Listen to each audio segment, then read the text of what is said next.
Hello, hello. My name is Laura Schulz. I live in Adelaide, South Australia, so down under. I am a clinical nutritionist who specialises in trichotillomania and other body-focused repetitive behaviours.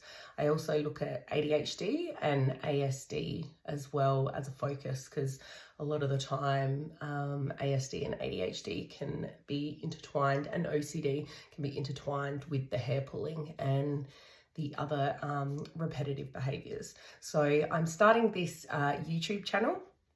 I think there was a little bit of a need for it. So I've run, I'm a clinical nutritionist with Trichotillomania Nutrition. So I started that just over 2 years ago during the start of the worldwide pandemic. And it was something that I had to be comfortable with.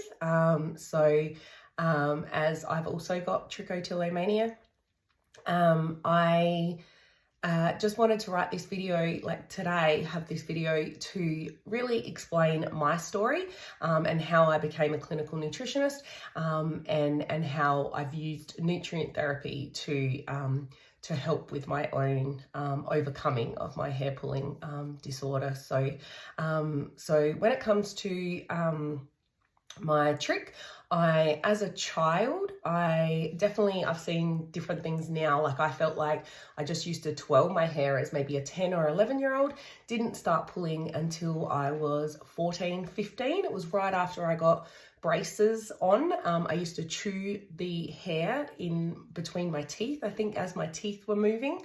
But looking at it now that I've been treating others with trichotillomania for the last couple of years, I've realized that there was definitely some signs before that. So one was when I was a baby, I used to bang my head against the cot. It was like a self-soothing, like rocking. And I did that all through childhood, like even in my later childhood as well. Probably not as bad as then, because I more understood what I was doing and could probably stop it. There was more of that control, whereas as a baby, there wasn't that control. I ground my teeth, so that was another, something that was that sensory type movement. I also bit my nails, but only for a little while. I remember my parents put the disgusting polish on my nails when I was little, and I think that went away pretty quick, but maybe that's when the hair twirling started. So it can be all a bit of a blur. Definitely when I look at it now, I know that I'm treating a lot with ADHD. I think I definitely have ADHD. They say that 30% of those with Trich have ADHD. I also know that a lot of ADHD goes undiagnosed, especially in my era. So I was born in 1980. I'm 43, so I started pulling around 14, 15. So I've had this disorder for 28 years. And then, so started pulling 14, 15. Didn't really know what it was. Facebook wasn't around, YouTube wasn't around, the internet wasn't around when so it was something I just hid to myself and just thought didn't even think it was anything, to be honest. It wasn't until in my probably late 20s, maybe even 30, I cannot remember. I'm pretty sure it was mid to late 20s though, that I started to look more into it. That was like 2005. So I think the internet and everything was more around then. You could look things up. I also had a friend that was studying psychology, talked to her a little bit about it because it was something she had noticed. Not that I'd really talked to many people about it. I definitely talk to more people about it now. It's, pretty much all I talk about now. So it wasn't until so it was pretty bad. I don't remember a day not pulling during my 20s and even 30s. It was early 30s that I started my nutritional medicine degree. So it's a Bachelor of Health Science, majoring in nutrition and dietetic medicine.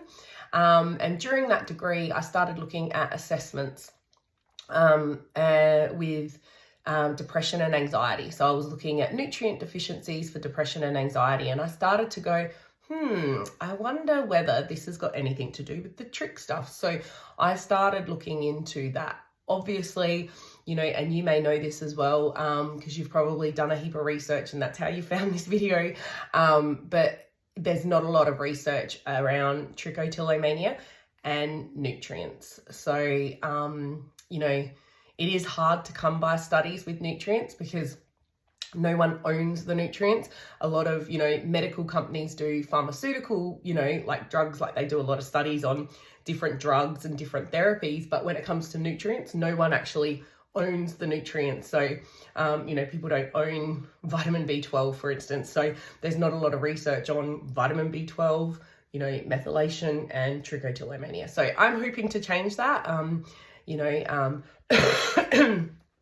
so hopefully down the track, there'll be more and more studies going on. So down the track. So it's, so then during my degree, so I kept on researching, and it wasn't until I had my second baby, which was the start of 2020, so just before the pandemic hit, that I started to really take it seriously. So I'd already been researching it for a few years then, but I'd never really taken it seriously. I had postnatal anxiety after my first child in 2016. Never diagnosed. You know, I did all the assessments that they do with the nurses, and they said, you know, just be mindful of it, you know. And so I knew a lot to do with food and exercise and that sort of thing. So I just tried to keep up my nutrition, took my supplements, made sure I got exercise. I went back to work quite quickly after my first. I think it was something that I couldn't really handle to be at home. But with my second, with the pandemic, I was home. I was home with both of them. I had a bit more time to, not too much time, but a bit more time and a bit more knowledge to do with nutrients and exercise and keeping myself. I didn't suffer the postnatal anxiety that I had after my first, and I handled it a lot better. And I noticed, so I started playing around with different things. So taking out gluten, making sure all my thyroid was supported. So I've got Hashimoto's. So I had hypothyroidism Hashimoto's. It's an autoimmune disorder. Diagnosed in between my first and second because we couldn't get pregnant with the second. So I had thyroid checked and got put on thyroxine. So Hashimoto's and thyroid disorders is something that I look at. I'm finding it in my clients, you know, probably 1 or 2 out of 10, I'm finding, their thyroid stimulating hormone is a little higher than I'd like.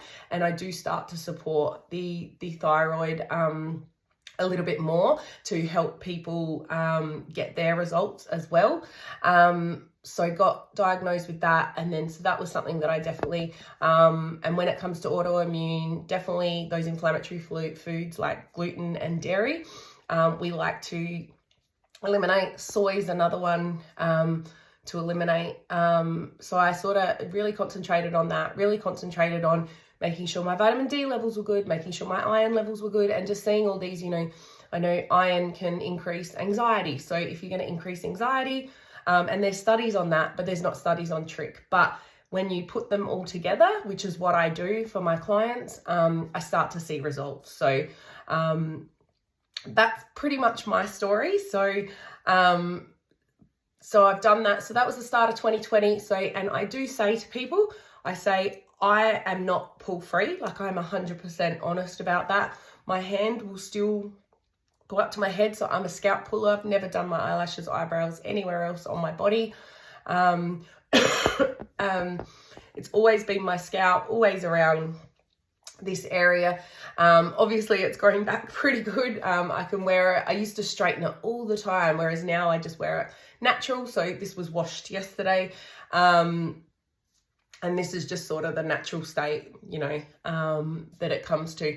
And it's definitely like, it's heavier and I can pull it, you know, whereas I used to have lots of little pieces. Still get some because obviously you're still getting hair loss here and there. But by not pulling, it's definitely grown in more. Like I said, I will still pull occasionally. It's more out of habit now, not so much a need or that it's out of control. You know, maybe if I have something accidentally. So the two triggers for me, the main triggers for me are MSG and preservatives. So the preservatives, sulfites. So if I accidentally have something like that in it, although I did have something the other day that had it in it, but I stopped and it didn't affect me, which is good. So obviously a small amount's okay. But if I have a full meal that's got MSG, or if I have a lot of something that's got a preservative, so for instance, sulfites are in a lot of wine. So I live in the Barossa Valley, which is a wine region, very famous wine region in Australia. So I'm surrounded by wineries. So I do like the occasional drink. And when I do, but now I know the wineries that have those lower sulfites and those lower preservative levels, because pretty much most wines, like I think 99% of wines have sulfites in it or have a preservative in it to preserve the wine. So I know, number one, if I've had too many, so I know if I have probably more than 3, the next day I might reach for my hair. Or so it's about that awareness and about that knowledge. So that's what I teach in my clinic. I do an online clinic, so I've been online since the start because it was the pandemic. So I finished my degree in 2019, started treating people in 2020. I think it was closer towards the middle or end of 2020 that I started Tricky Nutrition. So yes, I've been treating people for a couple of years and definitely seeing those triggers. So like your MSG, your preservatives, we take out those, but then we can also see nightshades for some people, gluten for some people, looking at those food sensitivities and looking at gut health. So that's the other thing I've done, is repairing the gut and healing the gut. I always say gut inflammation equals brain inflammation. So, and we're looking at it as a disease state and looking at it as a whole being and looking at your whole lifestyle. So, you know, we've got to reduce stress. We've got to make sure we're avoiding those foods. We've got to, you know, and we take it a step at a time. You know, I know with ADHD brain, like for myself, I can only focus on 1 or 2 things. So we focus on a couple of things to start. Let's focus on breakfast. Let's get some more nutrients into breakfast. You know, let's look at taking out some preservatives, and let's look at maybe a food diary, you know, and the food diary is where we can start to become aware of what our own triggers are. So even though MSG and preservatives are my triggers, they might not necessarily be yours. Yours might be something else. And that's what I help my clients find. And we try and basically repair the body from the inside. We're repairing the gut. We're repairing, you know, those adrenals, you know, for stress response. We're looking at hormonal balance, making sure we're balanced. A lot of women in their, you know, that perimenopause. So that's pretty much where I am now.